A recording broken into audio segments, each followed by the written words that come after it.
राजा आदित्य सेन की कथा। प्राचीन समय में उज्जैनी नगरी में राजा आदित्य सेन राज करते थे।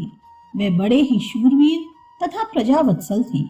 एक दिन अपने कुछ सैनिकों, मंत्रियों तथा रानी के साथ वे शिकार करने को निकले। घने जंगल में जाकर एक हिरण के पीछे उन्होंने अपना घोड़ा दौड़ाया। भागते हिरण का पीछा करते हुए घोड़ा राजा समेत सबकी आंखों से ओझल हो गया। हिरण छलांगे लगाता हुआ न जाने किस झाड़ी में छिप गया। राजा का घोड़ा एक ऐसे निर्जन स्थान पर जा खड़ा हुआ जहां पता ही नहीं चलता था कि वे कहां आ गए और अब किधर जाना है। उधर राजा के मंत्रियों तथा सैनिकों को बड़ी चिंता हुई कि महाराज कहां भटक गए। बहुत खोज खबर की, मगर ना तो महाराज का पता चला, ना ही घोड़ा कहीं दिखा। अब तो सब परेशान, क्या किया जाए। महारानी की सलाह से तय किया गया कि अब राजधानी उज्जैनी लौट चलते हैं। महाराज जहां कहीं भी होंगे बाद में स्वयं पहुंच जाएंगे। हमारे वीर महाराज को किसी हिंसक जानवर से कोई भय नहीं हो सकता। उधर महाराजा आदित्य सेन का बुरा हाल था। भयानक जंगल में वह घोड़े को लेकर किधर जाएं, पता ही नहीं चल रहा था। भूख प्यास से बेहाल थे। इतनी चिंता तो शत्रुओं से युद्ध करने पर भी कभी नहीं हुई थी। यहाँ इस जंगल में कितना असहाय हो गया। उधर मेरी रानी, मंत्री तथा सैनिकों का ना जाने क्या हाल होगा। इसी सोच में पड़े वह एक वृक्ष के नीचे बैठ गए। बहुत देर तक सोच विचार करने के बाद भी उन्हें कोई रास्ता न सूझा। सूरज के डूबने से अंधेरा घिरने लगा तो उन्होंने घोड़े के आगे हाथ जोड़कर कहा, हे मेरे अश्व, तुम और तुम्हारी जाति बहुत स्वामी भक्त होती है। तुमने मुझे इस निर्जन तथा बियाबान जगह में लाकर खड़ा तो कर दिया है। अब तुम ही मुझे इस संकट से उबारोगे। यहाँ तुम्हारे सिवा मेरा कोई सहायक नहीं है। यह कहकर राजा घोड़े पर सवार हो गए। घोड़ा किधर जाएगा और वे कहाँ पहुंचेंगे, इसका उन्हें कुछ पता नहीं था। अब तक अंधेरा काफी घिर आया था। राजा के भाग्य और घोड़े की सूझबूझ से घोड़ा घने जंगल से बाहर आ गया। अब राजा को भी लगा कि संकट पार हो जाएगा। फिर उन्हें दूर, बहुत दूर रोशनी की एक झलक दिखी। घोड़ा स्वयं उस ओर बढ़ गया। खुली जगह, एक घर और कुछ आदमियों को देखकर राजा की जान में जान आई। राजा घोड़े से उतरे। उस आश्रम जैसे घर के द्वार पर खड़े होकर उन्होंने आवाज लगाई, अरे कोई है? मैं एक भटका हुआ यात्री हूँ। मुझे रात में अपने यहाँ शरण दीजिए। दरवाजा खुला और एक आदमी बाहर आया। जब तक वह अपने आगंतुक से कुछ पूछे, 5-6 आदमी और भी बाहर आ गए। हाथ में लाठियां थी। सबने एक ही स्वर में पूछा, गुरुजी कौन है ये? इतनी रात गए कोई चोर डाकू ही यहाँ आ सकता है। गुरुजी ने उन लोगों को शांत कर कहा, ठहरो, मैं देखता पूछता हूँ कि कौन है। यह कहकर उन्होंने दीपक की रोशनी आदित्य सेन पर डाली। भूख, प्यास, थकान से आदित्य सेन का बुरा हाल था। जंगल में झाड़ियों में उलझकर वस्त्र भी कई जगह से फट गए थे। चेहरे का सारा राजसी तेज समाप्त हो चुका था। गुरुजी उनसे कुछ पूछते इससे पहले ही उन्होंने कहना शुरू कर दिया, हे पूज्यवर, मैं विपत्ति का मारा एक शिकारी हूँ। एक हिरण के पीछे मेरा घोड़ा दौड़ा। हिरण तो न जाने कहाँ ओझल हो गया और मैं भटक गया। सारा दिन भूख, प्यास और बेहाली में बीता। अंत में अपने भगवान को के भरोसे छोड़ दिया। अब मैं आपके द्वार पर खड़ा हूँ। गुरुजी का नाम चक्रधर था।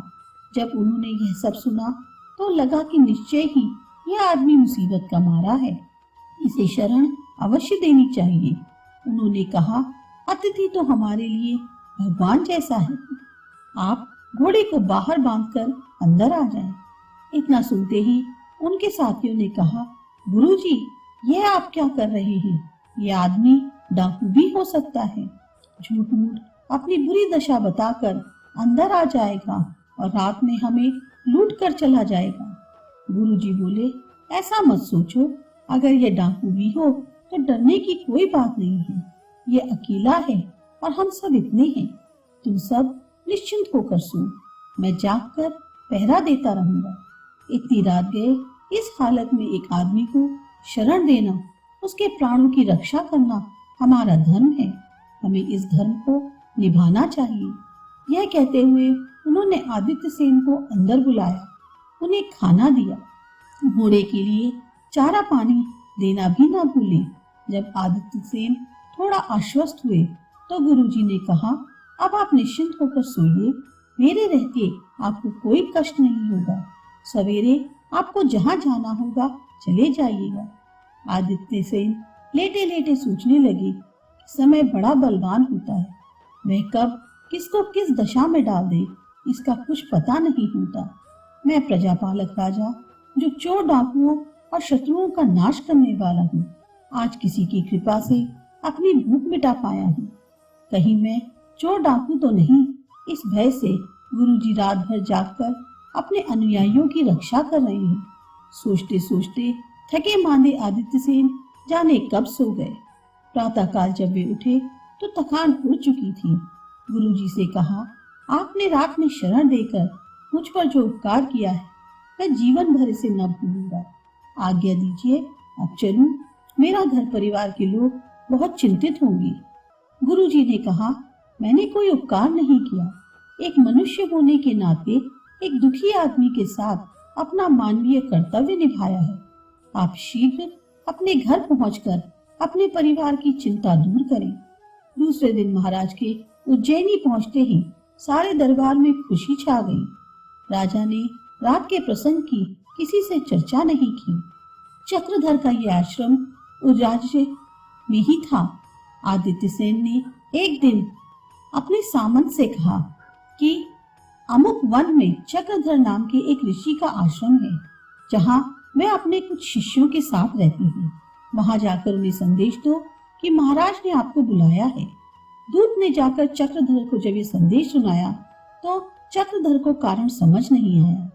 राजाज्ञा का पालन प्रजा का कर्तव्य है, इसलिए दरबार में चक्रधर उपस्थित हुए। महाराज ने उन्हें तत्काल पहचान लिया, पर चक्रधर यह ना पहचान सके कि यही आदमी कुछ दिन पहले एक रात मेरे आश्रम में रह चुका है। महाराज ने पूछा, गुरुजी, आपके आश्रम में कितने लोग हैं? आश्रम का खर्चा कैसे चलता है? चक्रधर ने विनय पूर्वक कहा, महाराज, 7-8 आदमी मेरे साथ आश्रम में हैं। सब दिन में भिक्षा मांगकर अपना निर्वाह करते हैं। आपके इस धन्य धान्य संपन्न राज्य में भिक्षा प्राप्त करने में कभी कोई कठिनाई नहीं आती। कभी कोई अतिथि भूखा आ जाए तो उसकी भी सेवा का अवसर मिल जाता है। आपके राज्य में कोई कष्ट नहीं। महाराज ने कहा, ठीक है, अब से आप सबको नित्य भिक्षा मांगने का कष्ट उठाने की आवश्यकता नहीं। मैं आपके आश्रम को 5 गांव दान में देता हूँ। उसकी आमदनी से आपके आश्रम का सारा खर्च चलेगा। अपने शिष्यों की तरफ से निश्चिंत होकर अब आप हमारे दरबार में रहिए। अचानक हुई महाराज की इस कृपा का रहस्य चक्रधर को पता न चल पाया।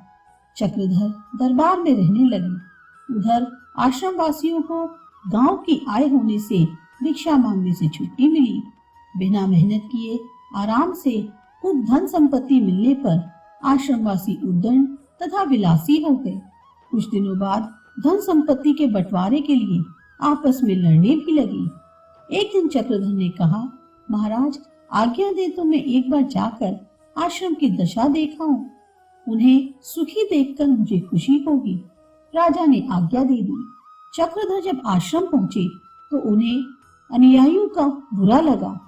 उन लोगों ने सोचा कि गुरुजी भी हमारी आमदनी में हिस्सा बांटने आ गए। धन संपत्ति को देखकर उनकी आपस की लड़ाई देख चक्रधर को बहुत दुख हुआ। उन्होंने कहा, तुम सब अपने में से एक मुखिया चुन लो। उसकी सलाह से सब मिलजुल कर काम करो। इस प्रकार आपस में लड़ाई झगड़े से बचकर कुछ परोपकार का कार्य भी किया करो। अब वे लोग भिक्षा मांगने वाले तो थे नहीं, कोई किसी को मुखिया मानने को तैयार नहीं हुआ। अंत में निराश होकर चक्रधर वापस दरबार में आ गए।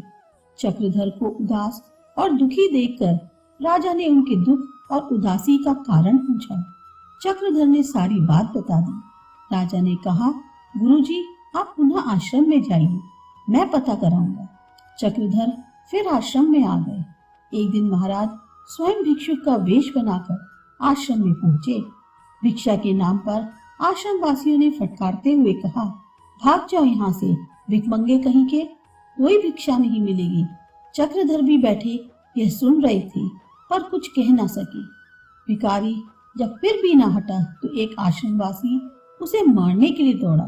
अब तो भिखारी ने अपना ऊपरी वेश उतार दिया और एक राजा के रूप में खड़े होकर चक्रधर से कहा, गुरुजी, मैं राजा आदित्य सिंह स्वयं इन सब की परीक्षा लेने आया था। मुझे बहुत दुख है। सहज मिली हुई संपत्ति तथा गुरु के अभाव में ये सब विलासी तथा उदंड हो गए हैं। जैसे प्रजा की देखभाल के लिए राजा का होना आवश्यक है, उसी तरह आपका यहाँ रहना जरूरी है। आपके बिना ये भटक गए हैं। आप आश्रम में रहकर इन्हें ज्ञान दें, इन्हें सन्मार्ग पर लाएं, इनका चरित्र सुधारें। कहकर राजा वापस चले गए। चक्रधर फिर से वहीं आश्रम में रहने लगे। सच है, कोई मार्गदर्शक ना होने पर अनुयायी भटक जाते हैं।